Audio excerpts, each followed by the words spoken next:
ماما في ايه يا ماما؟ انا عايزه افهم بس. انا عايزه افهم في ايه، انت زعلانه مني ليه؟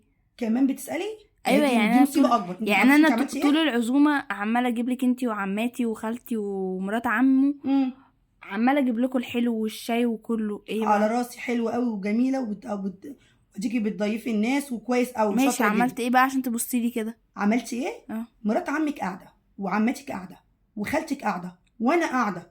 تيجي تقعدي في وسطينا وتقعدي تتكلمي وتخشي في الكلام وتسمعي الكلام اللي بيتقال ليه؟ انت تخشي ليه اصلا في الكلام؟ وانت اساسا تقعدي معانا ليه؟ قدمت الشاي، قدمت الحلو، قدمت الفاكهه، خدي بعضك وادخلي جوه. ماما لما تعوزي حاجه اندهي عليا. لكن البنت المحترمه ما تقعدش في وسط الحريم. احنا كلنا حريم قاعدين، كلمه اتقالت كده، كلمه اتقالت كده، تقعدي انت ليه يا عين امك؟ ها؟ ستك قالت لي كلمه حكمه زمان، قالت لي لما تقعدي، لما انا اكون قاعده في وسط حريم وتيجي تقعدي في وسطينا، خدي طرحتي احسن حطيها على راسك. بس انا ما خليتش ماما قالتها، ماما كانت بتعودنا من قبليها ودي غلطتي. بس انا دلوقتي بقولها لك، اياكي اياكي نكون قاعدين قعده حريم ولاكي قاعده في وسطينا. وبعدين انا متعوده معاكي على البصه، ابص لك كده تفهمي ان في حاجه غلط، وبصيت لك كذا مره وانت في مكانك عادي ممشيه الكلام عادي.